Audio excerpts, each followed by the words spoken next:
Assalamualaikum warahmatullahi wabarakatuh. Ya, kita ketemu lagi dengan channel Cak Mus. Pemirsa, kali ini episode ke-9. Apakah pos Indonesia benar-benar di ujung tanduk? Tapi ini serius ini, kali ini serius. Karena kita akan bahas bagaimana pos Indonesia mengalami turun level investment. Dan juga saya akan berikan sedikit tindakan kritis yang harus dilakukan di luar solusi radical solution yang kemarin kita sampaikan yang belum selesai ya. Ini, pos Indonesia mengalami penurunan peringkat kredit dari level investment grade A ke level default grade yaitu C. Oleh siapa ini? Oleh Fitch Rating Indonesia. Ini dipicu oleh krisis likuiditas yang akut akibat kegagalan pembayaran imbal jasa suku.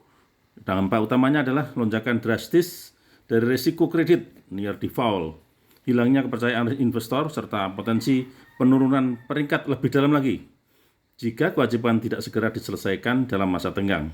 Nah, sakjane siapa sih Fitch Rating itu? Fitch Rating Indonesia adalah merupakan bagian dari Fitch Group dengan operasional perwakilan di Indonesia yang berkedudukan di Jakarta dan dipimpin oleh Thomas S. Rookmaker sebagai Head of Southeast Asia. Fitch adalah salah satu lembaga pemeringkat kredit yang diakui dan diawasi oleh otoritas jasa keuangan. Ini kembali ke penyebab utama penurunan peringkatnya. Yang pertama adalah kegagalan membayar suku.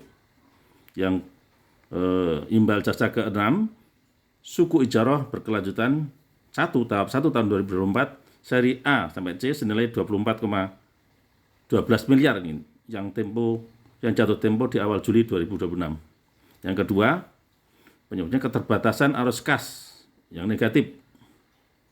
Jadi, manajemen secara resmi mengakui dalam keterbukaan informasi di Bursa Efek Indonesia bahwa kondisi kas internal saat ini tidak memungkinkan untuk melakukan pembayaran. Kemudian sebab berikutnya masalah tata kelola dan fraud. Hasil evaluasi dari BPI dan Antara mengungkap adanya persoalan struktural, pengunduran diri Direktur Utama Daud Yosef, potensi kerugian akibat fraud internal sebesar puluhan miliar rupiah, serta indikasi rekayasa laporan keuangan. Selanjutnya, pemicu metode Fitch karena kewajiban finansial material terlewat, Fitch Rating otomatis menurunkan standar kredit yaitu pos Indonesia menjadi C dari sebelumnya A, yang mencerminkan proses menuju gagal bayar. Berbahaya nih. Nah, dampak finansialnya apa? Pertama, 1. Status near default aktif peringkat level C menempatkan seluruh instrumen utang pos Indonesia termasuk obligasi 1 tahun 2022 pada kategori risiko sangat tinggi tanpa pemberian proyek outlook akibat volatilitas yang ekstrim.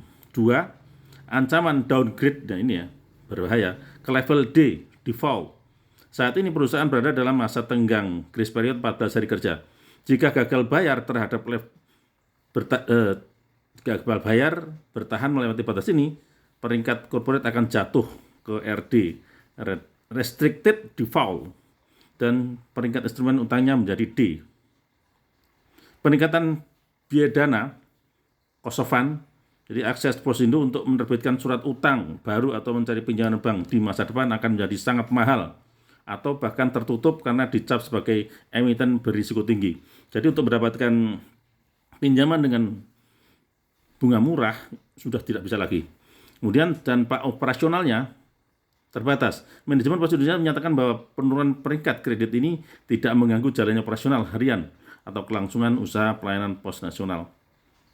Nah, sementara dukungan pemerintah dipertanyakan, walau masih berstatus Government Related Entity atau GRE di bawah pengelolaan pemerintah, kondisi keuangan ini membuat jaminan atau dukungan finansial negara tidak lagi menjadi faktor pelindung utama dalam penilaian kredit. Agak lumayan. Nah, harus berdoa dan tim BOD harus betul-betul berjuang untuk menyelesaikan ini. Kemudian apa yang bisa kita lakukan di luar yang kemarin, di luar radical solution yang saya berikan ya, yang saya usulkan. Saya tidak menulis, tapi ya silakan ditonton mulai episode 1 sampai episode 8 kemarin ya, kita memberikan solusi-solusi mulai agen pos sampai hal-hal yang radikal. Ada yang belum saya sampaikan karena ini sangat penting informasi untuk diketahui oleh terutama tim PT Pos Indonesia. Ini yang bisa kita lakukan. Pertama, tetap laksanakan konsep revenue lebih besar daripada cost. Jadi for all level, every level must be profit. Secara sederhana aja. Jadi semua level mulai kantor pos kecil-kecil itu sampai di pusat harus surplus. Usahakan mbuh piye carane. Pos Indonesia punya slogan dulu ya, MPC, mbuh piye carane, harus profit. Nah, itu yang pertama.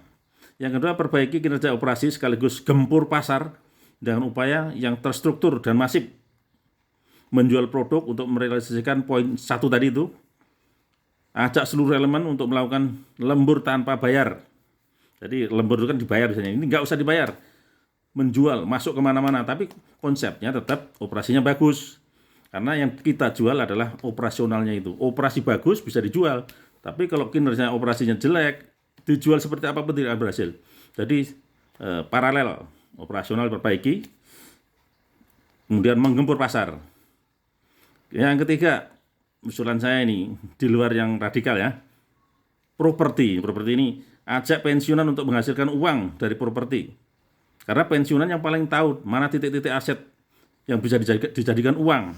Ini maksud saya pensiunan seluruh Indonesia ya, mulai Sabang sampai Merauke. Pokoknya ini mendesak. Dan sepertinya pensiun siap mendukung, termasuk saya ini siap. Karena di Malang saja ini begitu banyak, Jawa Timur begitu banyak properti yang idle, kemudian rusak, sebenarnya bisa dijadikan uang. Ajak bicara anak perusahaan bernama Pos Properti, dan atur agar pensiunan bisa terlibat lebih banyak karena lebih berpengalaman pensiunan, termasuk saya ini. Nah, kemudian yang ketiga, gerakan turun gunung. Lakukan gerakan turun gunung ini, tim pusat, tim regional turut membantu secara masif masuk ke kantor-kantor. Bagaimana agar memberitahu, ini loh caranya gini, lakukan ini, masuk. Jangan hanya ngomong, tidak perlu hanya Zoom juga penting, tapi perlu juga langsung datang. Kasih tahu caranya dan langsung ke pasar. Sehingga uang itu bisa kita ambil. Nah, setelah berhasil, ya saya yakin ini akan berhasil. Dalam selama 3 bulan yang kira-kira paling lambat. Pertahankan dan tingkatkan semua, maka pos akan aman. Jadi sekali lagi, ajak pensiunan ya, karena pensiunan itu mengalami dulu kejayaan pos seperti apa, masa gejolak-gejolak itu juga seperti apa penyelesaiannya, dan juga setiap saat sampai saat ini masih memantau bagaimana nasib PT Pos Indonesia.